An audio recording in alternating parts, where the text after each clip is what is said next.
ये 6 मंथ्स के बाद तुम्हारा फॉर एवर में कंप्लीट हो जाएगा। आज पढ़े हो वो भी तुम आज ही के दिन 50% भूल चुके हो, तो तुम ये क्या उम्मीद रखोगे कि एक हफ्ते बाद तुमको वो चीज़ अच्छे से लर्न हो रही होगी। हाँ hello guys, this is Gaurav Singh, आप सब स्वागत है हमारी एक और इंटरेस्टिंग वीडियो में। तो आप देख रहे हैं हमारे चैनल एडुकेट, जहाँ पे आपको फ्री ऑफ करने मिलता है। हाँ, तो आज वीडियो में क्या बात कर रहे होंगे, आज की वीडियो में 5 फैक्टर्स के बारे में बात करेंगे जो कि तुम्हारी लर्निंग पावर को इंक्रीज करने वाली है। और कितनी ज़्यादा, 110x इंक्रीज करने वाला है तुम्हारी लर्निंग पावर को। ठीक है, 2x नहीं, 10x नहीं, 50x नहीं, 110x तुमको इंक्रीज करके दे रहा होगा। ये 5 फैक्टर हैं जो तुमको अप्लाई करने होते हैं। ठीक है, इनके बारे में सॉल्यूशंस भी बताऊंगा, कौन कौन से फैक्टर जो तुमको डिस्टर्ब करते हैं लर्निंग से। ठीक है, जो अफेक्ट करते हैं, और फिर उसके सॉल्यूशन जो हैं 5 फैक्टर जो कि तुमको इंक्रीज करने में हेल्प करने वाले हैं, वो सारी चीज़ें यहाँ पे डिस्कस हो रही होंगी। ठीक है, तो इससे पहले बता दूँ, मेरी अगर जो शॉर्ट फिल्म नहीं देखी है तो जाके देख सकते हो। ठीक है, और चैनल को सब्सक्राइब नहीं किया तो वही चैनल को सब्सक्राइब कर लेना और बेल आइकन बनाना ना भूलना। तो चलो आज की वीडियो को शुरू करते हैं।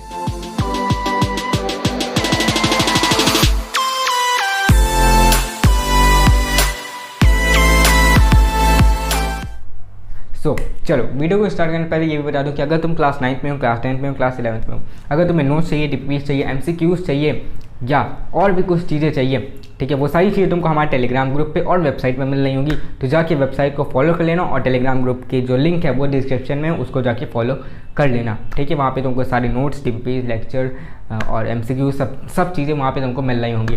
ठीक है, जो भी अपडेट है वो सब भी मिल जाती हैं। और बाकी कोई भी डाउट हो तो इंस्टाग्राम पे पूछ सकते हो, dark9.22 से। ठीक है, तुमको यहाँ पे दिख रहा होगा।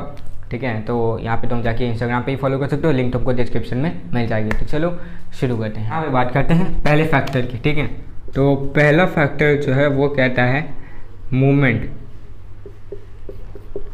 इम्पोर्टेंट फैक्टर, ये भी रोल प्ले कर रहा है इम्पोर्टेंट। ठीक है, मूवमेंट का मतलब क्या है कि देखो, जब भी हम मूवमेंट करते हैं, मीन्स देखो तुम्हारा ब्रेन तब ज़्यादा एक्टिव रहता है जब तुम किसी काम में एंगेज होते हो। ठीक है, जब तुम किसी काम में एंगेज होते हो तब जो तुम्हारा ब्रेन है, ठीक है, वो बहुत ही ज़्यादा एक्टिव रहता है। ठीक है, लेकिन जब तुम सिंपल बैठे हो, एक ही चीज़ पे करो, तो तुम्हारा ब्रेन उतना एक्टिव नहीं रहता है। ठीक है, तो तुम्हें यहाँ पे करना क्या है, एंगेज रहना है काम में। ड्राइंग करो, ठीक है, टीच करो, ठीक है, पढ़ाओ, ड्राइंग करो, या एक्स्ट्रा या और भी चीज़ें तुम कर सकते हो। मीन्स ऐसा चीज़ें करो जिसमें तुम एंगेज हो, कोई ऐसा काम करो जिसमें तुम एंगेज हो। जैसे कि तुम नोट्स बनाओ। ठीक है, कॉपी में लिखना उतना नहीं पसंद है, तुम PC पे नोट्स बना सकते हो। ठीक है, PC यहाँ पे पर्सनल कॉपी नहीं है। ठीक है, PC मतलब पर्सनल कंप्यूटर।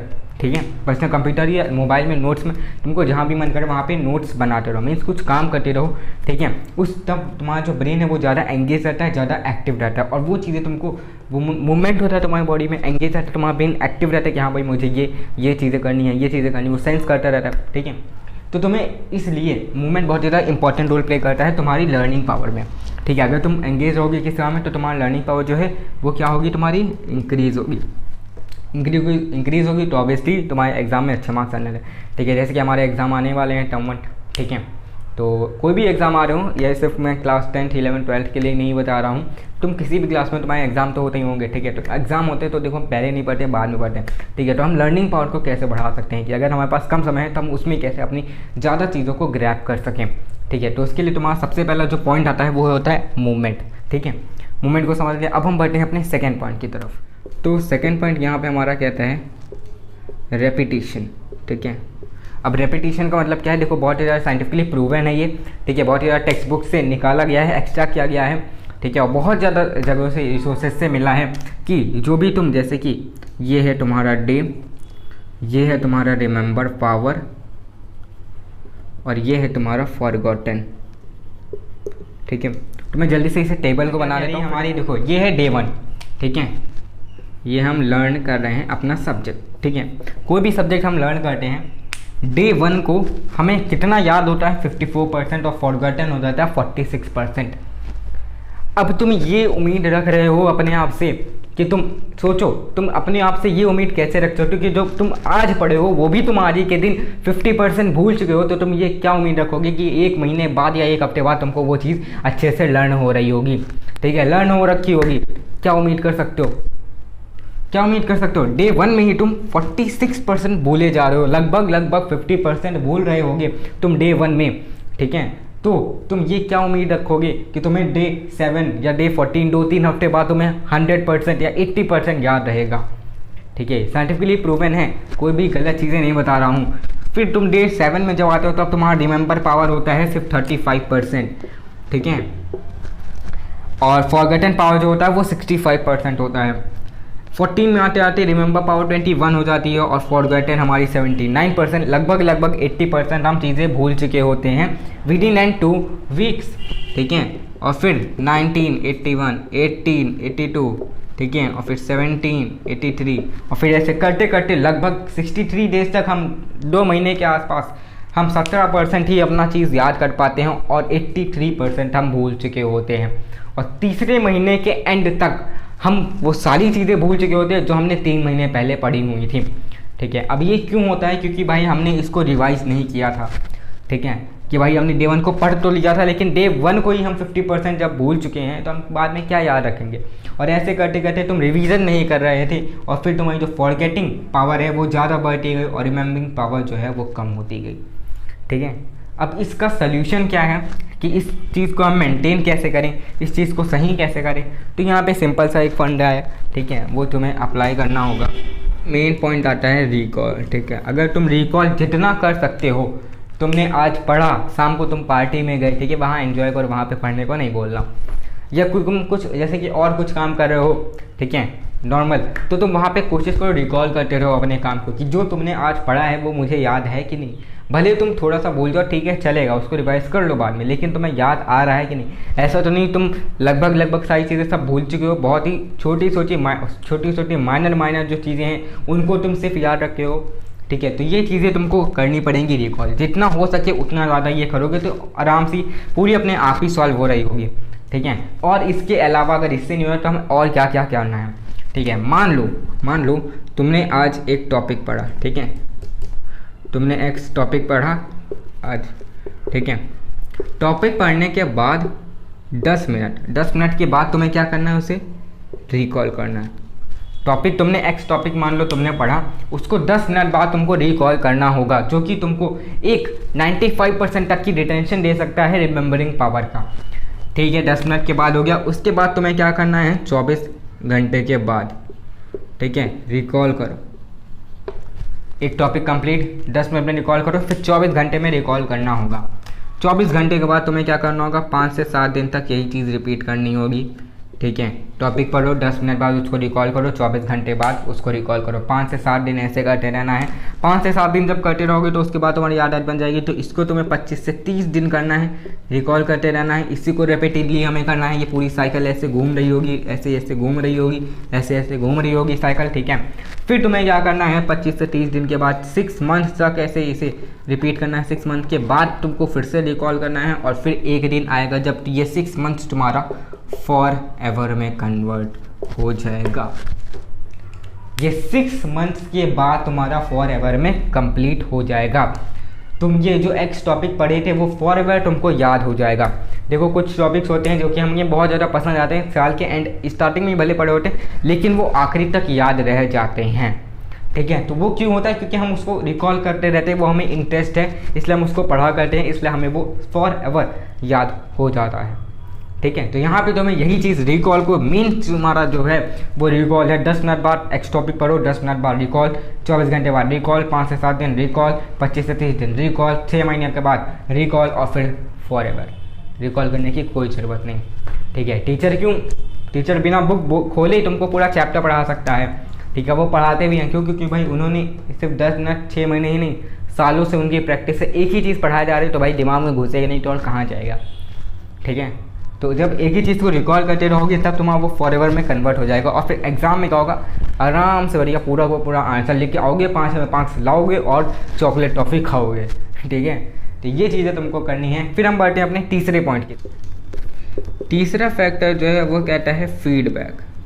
भैया फीडबैक का मतलब क्या है? देखो हमारे अंदर एक चुल मची रहती कि भाई कोई सामने वाला बंदा आए हमें कहे कि भाई वाह तुमने क्या काम किया है, वाह तुमको पूरा का पूरा आंसर आता, तुम एकदम इंटेलिजेंट हो। हमारे अंदर ये चुल मची रहती कि भाई कोई तो है फीडबैक तो दे। पॉजिटिव फीडबैक मिलता है अगर हमें, हम हो जाते हैं चार्ज। लेकिन जहाँ नेगेटिव इम्पैक्ट मिले वहाँ हम बहुत ही ज़्यादा लोग हो जाते हैं। पॉजिटिव में उतना ज़्यादा खुश नहीं होते, लेकिन अगर कोई भाई मेरे बारे में गलत बोल दिया, भाई हम दुनिया को सर पे उठा लेते हैं, डिप्रेशन में चले जाते हैं, स्ट्रेस में चले जाते हैं, ठीक है, डिप्रेशन में चले जाते हैं, स्ट्रेस में चले जाते हैं, ठीक है। भाई किस चीज़ का स्ट्रेस है, किस चीज़ का डिप्रेशन है, ठीक है, गलती हो गई, नहीं आया तुमको, भाई कोई तुमको मारने नहीं वाला है, ठीक है, तुम्हारी जान नहीं लिए ले रहा है, नहीं आ रहा है, ठीक है, पढ़ लो, उसको याद आ जाएगा, अगली बार पूछेगा तो सीधे उसके मुंह पे जाके जवाब देना कि भाई लो मैंने याद कर लिया, ठीक है। तो तुम्हें क्या करना है भाई, हमारे अंदर यही रहता है ह्यूमंस में कि फीडबैक भैया हमें अच्छा मिलना चाहिए, ठीक है। अब देखो इस फीडबैक को सोल्यूशन क्या निकालने कि भैया देखो अब यहाँ पे क्या है, जो भी तुम्हारा ग्रुप है, फ्रेंड सर्कल है, तुम्हें जितना आता है, अगर तुमसे जो दूसरा एक उस ऐसे बंदे को दो जिसको तुमसे थोड़ा सा कम आता है या जो एवरेज है, मीन्स तुमसे थोड़ा सा कम आता है, तो उसके पास अगर जाओगे तो वो तुमको यही कहेगा हाँ भाई तो तेरा सही है, तू अच्छा है, ठीक है, तू इंटेलिजेंट है। तो वहाँ से हमें पॉजिटिव फीडबैक मिल रहा होगा। या तो फिर अपने ऊपर इतना तुम्हें विश्वास है कि तुम अगर टॉपर स्टूडेंट के पास जाओगे और अपना आंसर बोलोगे कि हाँ, तो वो कह देगा हाँ भाई तेरा आंसर सही है, बहुत बढ़िया, ठीक है। टॉपर के पास जाओगे तो वो कहेगा नहीं भाई इसमें ये सही कर ले, इसमें वो सही कर ले, ठीक है। लेकिन टॉपर के पास जाके बोलने के लिए हमारे पास कॉन्फिडेंस चाहिए कि भाई वो तो टॉपर है, उसको तो आता है, हमारा कहीं गलत ना हो जाए, ठीक है। या तो वो कॉन्फिडेंस से जाओ उस टॉपर के पास, या तो फिर इस ऐसे बंदे को ढूंढो जो तुमसे थोड़ा सा एवरेज हो और उसके सामने बोलो तो उसका फीडबैक जो तुम्हारा होगा वह हमेशा पॉजिटिव होगा। और ये जो डिप्रेशन है, स्ट्रेस है, ये सारी चीज़ें तुमको मिट रही होंगी, सिर्फ तुम्हारा पॉजिटिव फीडबैक ही बचेगा, नेगेटिव इफेक्ट आएगा ही नहीं कहीं से। तो वो इसी से रिलेटेड है स्ट्रेस एंड मैनेजमेंट। स्ट्रेस देखो भाई, हम क्या होता है कि देखो स्ट्रेस हमें तभी आता है, ठीक है, स्ट्रेस हमें तभी आता है जब हमारे पास वर्क ज़्यादा होता है। वर्क ज़्यादा मतलब लोड ज़्यादा, ठीक है, लोड ज़्यादा मतलब टेंशन ज़्यादा, टेंशन ज़्यादा तो मतलब बीपी हमारा हाई, बीपी हाई तो हमें स्ट्रेस होगा, ठीक है। तो क्या है, हमारा मेन जो जड़ है वो वर्क और लोड है। वर्क और लोड लेना ही क्यों है, क्यों लेना भाई, हमें जब हम पहले से हम टाल चुके हैं भैया कि हम स्टार्टिंग में पढ़ेंगे नहीं, आखिरी में पढ़ेंगे, आखिरी में हमारे पास वो लोड आ जाएगा और हम पढ़ेंगे नहीं और हमारा बीपी हाई, स्ट्रेस आ गया हमें। ऐसा क्यों रखो, छोड़ो ही क्यों आखिरी में, भाई आखिरी में पूरा एकदम बंडल बना के पढ़ने से अच्छा स्टार्टिंग से थोड़ा थोड़ा पीस करो। कह रहे ना बूंद बूंद से सागर बनता है, ठीक है, वही चीज़ें तुम्हें अपनानी है। स्टार्टिंग से थोड़ा थोड़ा ही पढ़ो, लेकिन पढ़ो तुम, ठीक है। इस एंडिंग में तुम्हें उतना स्ट्रेस या उतना टेंशन, उतना लोड, उतना वर्क नहीं रहेगा कि तुम स्ट्रेस में चले जाओ, ठीक है। तो स्ट्रेस का सिर्फ यहाँ पे एक ही फंडा है, अगर इसको सॉल्व करना है तो तुम्हें स्टार्टिंग से ही इसको सॉल्व करना होगा, तुमको उसको करते रहना होगा। पीसेस में तुम अपने वर्क को क्या करो, पीसेस में कन्वर्ट कर लो कि हाँ भाई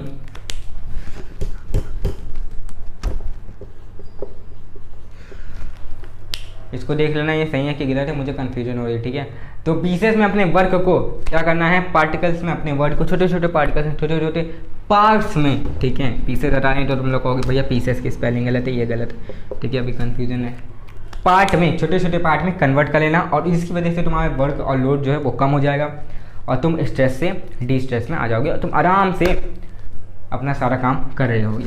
फिफ्थ फैक्टर जो हमारा आखिरी फैक्टर है, लीस्ट बट नॉट लास्ट, ठीक है, वो क्या हो, यहाँ पे तुम्हें सिंपल से बनना है, बहुत ही छोटा सा पॉइंट है, जो भी तुम पढ़ रहे हो उसको, जैसे कि तुमने एक यूनिट एक्स यूनिट आज पढ़ा, ठीक है, जब यूनिट पूरा पढ़ चुके हो उसके 5 से 10 मिनट के बाद क्या करना है, हमें ब्रेक लेना है। 5 से 10 मिनट के बाद ब्रेक लेना है और फिर हमें 5 से 10 मिनट के बाद हमें ब्रेक लेना है, ठीक है, और फिर हमें न्यू टॉपिक या न्यू सब्जेक्ट, न्यू यूनिट पढ़नी है। देखो एडल्ट का क्या होता है कि उनका जो कंसंट्रेशन होता है वो 15 मिनट होता है। टीनेजर का जो हम लोग की एज के हैं उनका कंसंट्रेशन कितना होता है भैया, उनका 25 मिनट होता है, ठीक है। अब अगर तुम अपने लेक्चर को थोड़ा एंगेज करना चाह रहे हो, ठीक है, तो ग्रुप में पढ़ो, ठीक है, ग्रुप में पढ़ो और फिर क्या करो कि तुम 40 मिनट तक तो पढ़ ही सकते हो, अकेले अगर पढ़ रहे हो तो 40 मिनट तक कर सकते हो, उसके बाद 10 मिनट का ब्रेक ले सकते हो। लेकिन अगर ग्रुप में पढ़ो वो तो वहाँ 50 मिनट भी पहुँच सकता है, ठीक है। ग्रुप में कहोगे भैया 50 मिनट क्यों, 40 मिनट तो मैक्सिमम, तो यहाँ पे तो 25 ही मिनट हमारा बनेगा फोकस, और यहाँ 40 मिनट तक बनाए हुए हैं, 50 मिनट कैसे बना ले, वो तो लगभग 1 घंटा हो गया, ठीक है। तो मतलब यहाँ पे देखो ग्रुप में पढ़ोगे तो तुम क्या करोगे, डिस्कशन भी करोगे, बीच में क्वेश्चन आंसर करोगे, किसी से पूछोगे वो तुमको आंसर बताएगा। इसमें क्या है, तुम्हारी लर्निंग जो चीज़ है जो तुम्हें नहीं आई वो दूसरा समझा देगा। और देखो हमारा तभी ज़्यादा हमें आता है जब हम किसी दूसरे को पढ़ा रहे होते हैं, ठीक है। तो जब डिस्कस करोगे तब तुम्हें ज़्यादा अच्छी तरीके से आएगा, ठीक है। 95% तक की रिटेंशन पावर, तुम्हारी लर्निंग पावर जो है वो बढ़ रही होगी, ठीक है। तो ये 5 पॉइंट्स है जो तुम्हें फॉलो करनी है। मूवमेंट एंगेज करो अपने बॉडी को, अपने ब्रेन को, तब तुम्हें ज़्यादा लर्न होगा। रेपिटेशन मतलब हमें कैसे कैसे करना है, छोड़ना नहीं है हमें, ठीक है। छोड़ना नहीं है तो हम बोलते जाएंगे, आज पढ़ो, फिर थोड़े दिन बाद फिर से पढ़ो, ठीक है। रिवीजन करो, फिर थोड़ा सा बोले, फिर पढ़ो, फिर बोले, फिर पढ़ो, फिर पढ़ो, फिर पढ़ो, ठीक है। ऐसे बोल दो, पढ़ो, बोलो, पढ़ो, बोलो, पढ़ो, ऐसे फिर करते करते वो 6 महीने के बाद तुम एक फॉरवर्ड में कन्वर्ट हो जाओगे। फीडबैक हमेशा पॉजिटिव लो, अपने से एवरेज बंदे के पीछे जाओ, उससे आंसर सवाल जवाब करो, या तो फिर इतना कॉन्फिडेंस है कि तुम्हारा सब कुछ सही होगा तभी टॉपर के पास जाना, वरना मत जाना। स्ट्रेस मतलब स्ट्रेस नहीं लेना, वर्क लोड टेंशन हमें नहीं बढ़ाना है, अपने पार्ट को, अपने काम को छोटे छोटे पार्ट में डिवाइड करके और हमें वर्क करना है जिससे कि हमें स्ट्रेस नहीं होगा। लास्ट पॉइंट आता है वो ऑप्टिमल लर्निंग होता है, 5 से 10 मिनट का ब्रेक चाहिए, ठीक है। अगर ज़्यादा लंबे समय तक पढ़ रहे हैं तो ग्रुप में पढ़ो, ठीक है। जैसे कि तुम्हारा 40 से 50 मिनट यूटिलाइज हो, क्योंकि उसमें डिस्कशन भी होगा, सारी चीज़ें हो रही होंगी, ठीक है। क्वेश्चन आंसर हो रहे होंगे, फिलअप्स हो रहे होंगे, ठीक है, सबसे बातें हो रही होंगी, तो उसमें तुम 40 से 50 मिनट भी पढ़ सकते हो, ठीक है। तो ये 5 पॉइंट्स है जो तुम्हें फैक्टर्स इंक्रीज करेंगे तुम्हारी लर्निंग पावर को 110%, ठीक है। 110% या उससे ज़्यादा भी इंक्रीज कर सकते हैं, ठीक है। तो अगर आज की वीडियो पसंद आई हो तो वीडियो को लाइक करना, चैनल को सब्सक्राइब करना, बहुत ज़्यादा रिसर्च करने के बाद मुझे ये 5 पॉइंट्स ढूंढे हैं, ठीक है। तो चैनल को सब्सक्राइब करना, वीडियो को लाइक करना। See you in the next video, till then bye and जय भारत, जय हिंद।